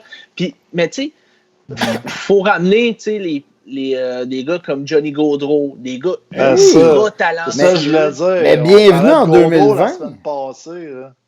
Je pense avec lui, Gaudreau, on ne l'a pas mis dans des trades cette semaine. On lui a donné un break. Gaudreau qui a connu des années de fou. Mais de fou. Ah oui, il l'appelait Johnny Hockey. Exactement. Mais tu sais, des gars ultra talentueux comme ça, mais petit, mais je ne sais pas si... Non, mais là, c'est des genres de LP, si tu es en train de faire ton Bergie, là, ton Michel Bergeron, là, tu vas nous flasher tes grosses bagues et tes gros bijoux, dire « Dans mon temps, ce gars-là, il n'aurait jamais joué dans la Ligue nationale à 5 pieds 8. » Hey, est-ce qu'on est en 2020? Là, arrêtez-moi ça avec bonne imitation. Arrêtez-moi ça, là. Écoute, les petits speedsters, ça marche. Par exemple, qui sont petits, mais qui scorent, on dit mais lui, c'est pas grave. Alors, lui, on pourrait l'avoir. Ah oui, c'est ça. Gaudreau, 40 buts. Mais Gaudreau, c'est correct. Non, mais je pense que c'est correct de n'avoir dans ton équipe des joueurs comme ça. Puis, sincèrement, je pense que c'est correct d'avoir d'avoir un ou deux joueurs comme ça dans ton équipe. Mais je pense que le Canadien de Montréal, en ce moment, là, je parle du Canadien, là, mais je pense qu'on a beaucoup de joueurs comme ça quand même. Il ne faut pas se le cacher. Là, si tu vises Clayton Keller, c'est... Effectivement. Un peu pour faire la comparaison avec ce qu'au début du débat, c'était que justement des grosses équipes qui frappent, comme Dallas, Islanders, ont du succès dans les séries, là, finalement. T'as raison. Ouais, c'est ça. C'est exactement ce que je veux. J'essaie d'emporter, tu sais. Parce que c'est physique, il y a beaucoup de matchs. Tu joues tout le temps contre la même équipe. Ça frappe. Tout le temps les mêmes joueurs qui vont dans le coin avec toi aussi. Fait que, tu y penses. C'est clair que ça reste dans la tête. Quand c'est tout le temps Chara qui te ramasse à tous les soirs dans le coin, ben, tu y penses. Fait que ça joue sur le mental des gars. Puis, tu sais, on le voit, hein, année après année, des équipes quand même pesantes, mais rapides. Ben, écoute, les Canadiens n'auront pas le choix de se grossir sur les ailes. Là. D'après moi, la défensive, il n'y a pas de problème. Là, mais... Je suis d'accord avec toi quand même sur ce que tu amènes. Pat Lalonde amène un bon point. Il nous dit que le problème, le livre des règlements change en play-off. C'est plus difficile pour les petits joueurs. Écoute, je suis d'accord avec toi, Pat. Sauf que cette année, il y a quand même beaucoup de pénalités qui sont calées.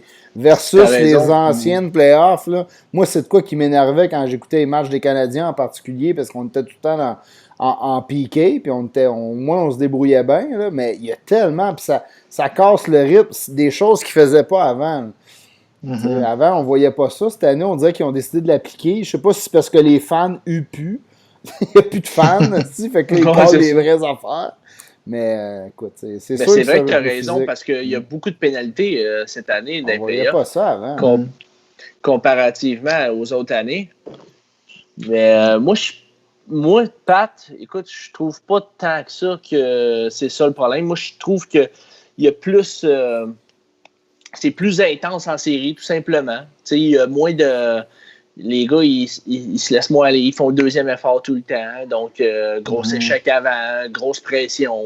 Ils terminent leur mise en échec. Donc, les petits joueurs, veulent pas, ben, ils vont écoper un peu là-dedans. Là, à part si...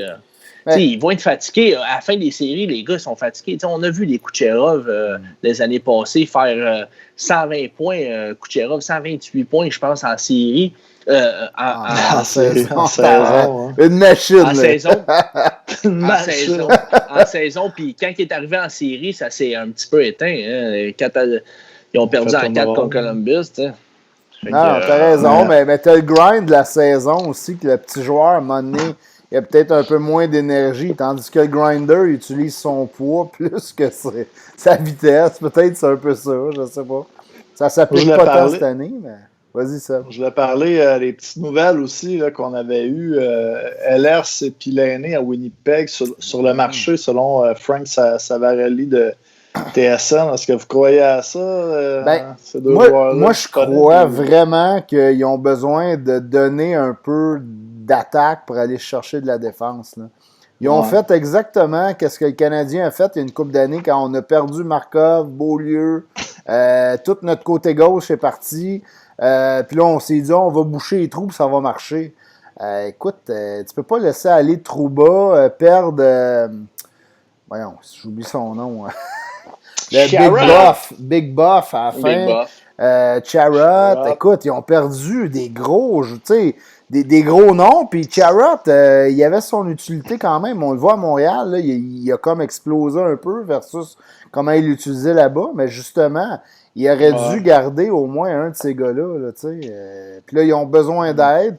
Fait que moi, je pense vraiment qu'ils vont essayer d'aller chercher un bon défenseur.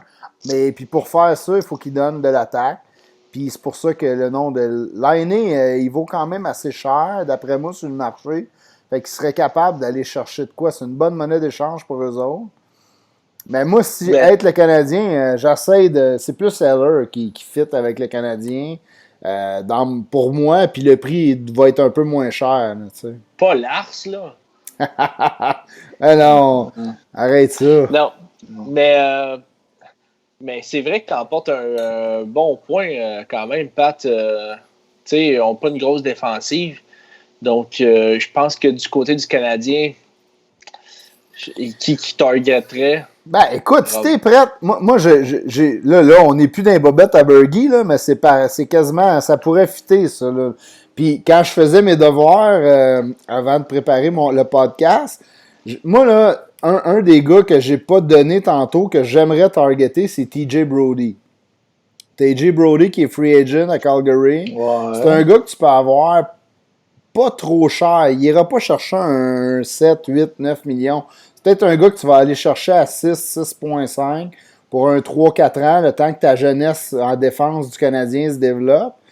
Mais ça te permettrait, parce que c'est un défenseur droitier, fait que ça te permettrait d'échanger un Petrie pour aller chercher peut-être un gars comme Heller, là, entre autres. Là, tu sais.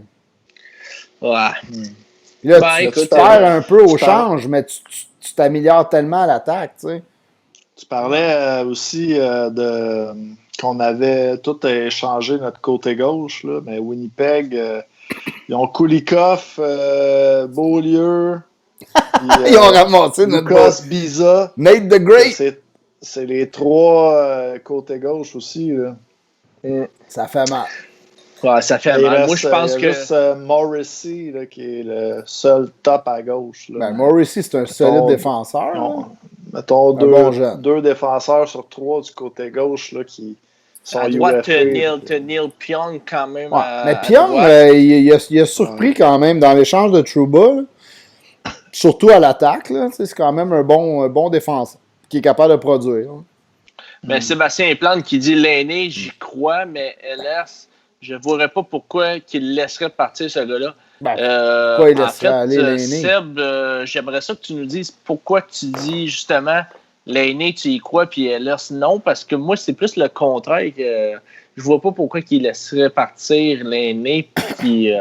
Fait que Seb, si jamais tu peux nous dire pourquoi tu garderais LS à la place de l'aîné. Mais toi, LP, c'est un des deux à prendre, tu ramasses l'aîné. Bah, c'est sûr, à 100%. Mais tu donnes toi, quoi? Tu garderais pas l'aîné, toi? Moi, j'aime mieux LR, ouais.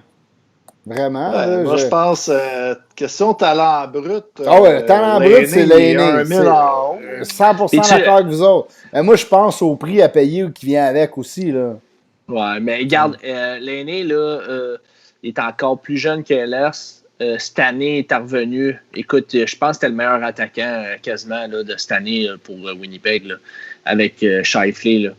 Donc, Connor, les trois, là, ils étaient tout feu, tout flamme, les trois, là, mais un gros allié avec un shot dévastateur sur le powerplay. Notre powerplay ne marche pas. Écoute, avec l'aîné, on serait à... Sauf que en voiture, mais le problème, c'est que ça va coûter beaucoup trop cher pour avoir l'aîné. Ça va nous coûter Romanov, ça, c'est sûr, certain. Là, c'est pas cher à payer, ça, Romanov. Non. Hey, contre l'aîné, dans le first pick, j'avoue que Romanov... Ben non, mais écoute... Ben voyons, là, toi, t'es mets tout. Ben là, arrête ça. Seb, tu le vois dans ta soupe. avec Romanov, là. Tu sais, je disais pas un pour un, Chris. Mais il va falloir que tu dises adieu à Romanov, il va falloir que tu dises adieu à ton premier choix, il va falloir que tu dises adieu à peut-être même un Cofield, puis peut-être un Domi. T'es-tu sérieux? J'irais, mais c'est sûr, j'irais, mais je pense pas que Winnipeg le ferait. Mais c'est quoi ton offre? T'es vraiment prêt à mettre Romanov, Cofield, puis plus, là? Ben moi, même si c'est Romanov, Cofield, premier choix, Domi, Winnipeg va pas dire oui. Ah ouais? Pourquoi qu'il dirait oui, tu sais? J'avoue que je comprends pas pourquoi il échangerait l'aîné. C'est ça, tu sais. D'accord. L'aîné, écoute... Seb Plante, il t'a répondu, LP, là, il parle du travail. L'aîné se traîne les pieds, Heller se défonce. Gros talent, mais quand vient le temps de tout donner pour gagner un match, on le voit pas trop. Ouais. Il est jeune quand même. Hein? Puis quand on l'a vu au World Junior, il a quand même tout donné. Puis il a remporté la coupe avec Paul Harvey et Sébastien Aho. Là, il était solide, s'il vous plaît. Fait que, il est encore très, très jeune. Moi, j'irais chercher Paul George Harvey. Ça coûterait moins cher. Ouais. Mais c'est moins aussi. Ouais, peut-être que t'aurais moins. Mais moi, je suis pas d'accord avec toi, Seb, qui vaut tant que ça quand même. Là. C'est pas... Ouais, Patrick Laine, c'est genre dans la nouvelle génération, c'est un top 5. Un top 5? Wow. Lui, il Il voit tout le temps les joueurs. Tout le monde est top 5 avec toi, Seb, c'est vrai. Oui, top 5, gars. Top 5, top 5. Non, mais il y a 20 joueurs dans son top 5. Non, mais Austin Matthews, Carl McCarr, Quinn Hughes, Patrick Laney, c'est qui les autres? Il est moins dynamique. Écoute, Peterson. Top 5, là, c'est dans la nouvelle génération, peut-être dans la ligue, niveau attaquant, il est peut-être top 25, là, ou faut tout le temps que tu prennes c'est un top, là. Ah oui, on s'entend que c'est un top 5, c'était peut-être un peu exagéré pour moi, mais Seb, il faut tout le temps que tu prennes en considération ce qui se passe dans l'équipe et les vouloirs du joueur. Dans le fond, là, Patrick Laney, il ne voulait même pas signer à Winnipeg l'année passée. Il l'a quasiment dit ouvertement dans un... Tu comprends-tu? Fait que lui, c'était bizarre, ça, ouais.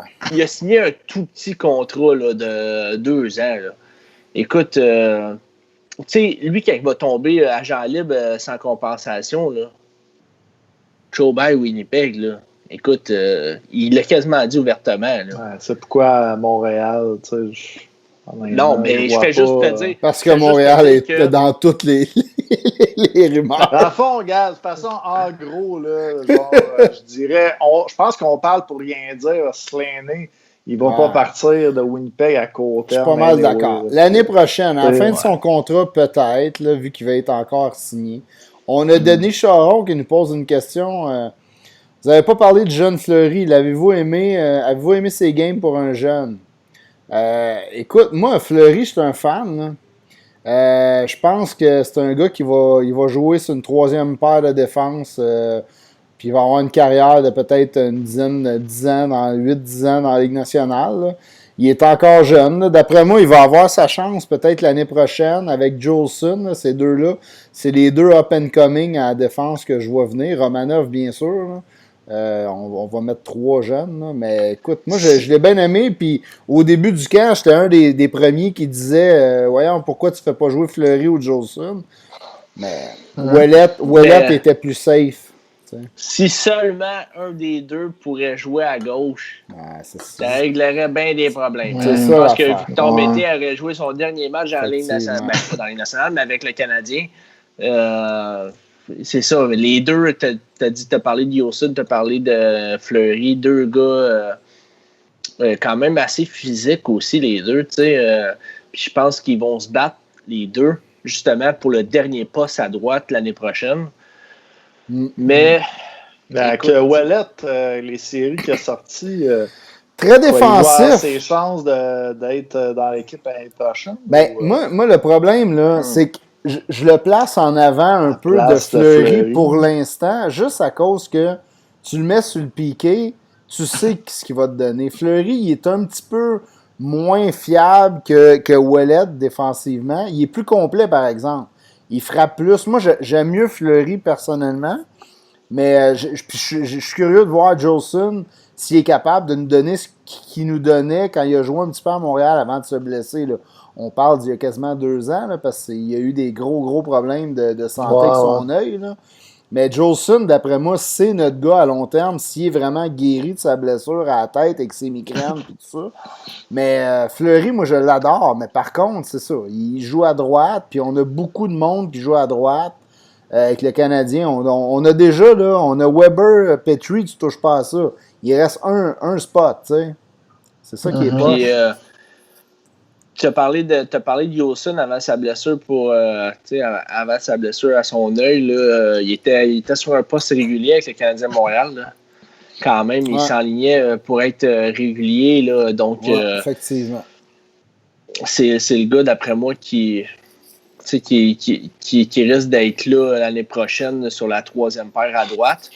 Avec une aussi longue absence, sérieux. Moi, je pense que c'est pour ça qu'on ne l'a pas vu dans les playoffs. Là. Il pratiquait, puis il ne voulait pas trop le pousser, mais l'année prochaine, avec le camp et tout, là, c'est là qu'on va voir s'il est prêt. Là. Exactement. Je pense que c'est direct comme tu as dit, ça va être au camp l'année prochaine qu'on va voir s'il est prêt. Mais tu sais, Yosun, c'est quand même un battant, on se le cachera pas. Puis au championnat du monde. championnat du monde junior, il y avait un très, très, très bon rôle. C'était le shutdown c'était le défenseur qu'on employait pour contrer les meilleurs attaquants et les meilleurs trios l'autre bord. Donc, on le comparait à Yemlin quand il est arrivé dans la ligue. Je ne sais pas si vous vous rappelez. Là. C'est un peu le même profil. Puis, très physique. Je pense que c'est pas fini pour lui. Il est encore jeune, là, Yosun. C'est une troisième paire. Là. Exactement. Puis on ne sait pas ce qui peut arriver plus tard. En plus, il y a encore Josh Brook aussi qui est dans l'équation. Il est un petit peu en arrière de tout le monde, mais quand même...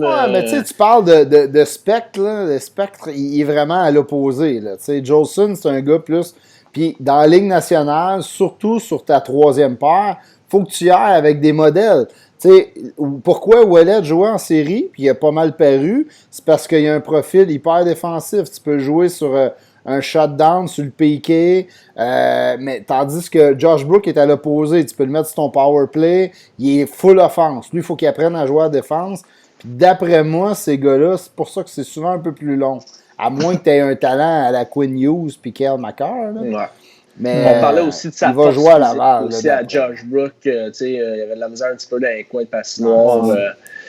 C'est son patin puis c'est sa vision, lui, qui va l'amener dans la ligue. T'sais.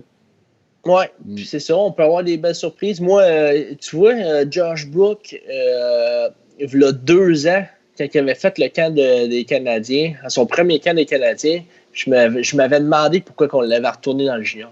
Ouais, je me rappelle. Juste pas. T'avais un gros coup de cœur pour Brooks, hein? Ah ouais, écoute, moi, il y avait eu des solides de pré-saison. Puis là, tu vois, ça s'est calmé. Mais écoute, peut-être que ça peut remonter pour lui. Donc... Écoute, les boys, on est déjà à 1h40. Voulez-vous finir ça avec un petit has-been? T'as-tu ça pour nous autres? Un petit has-been? Ah ouais, un petit has-been. Envoyez-nous Brent Sopel. Ouais, Sopel vient d'apparaître.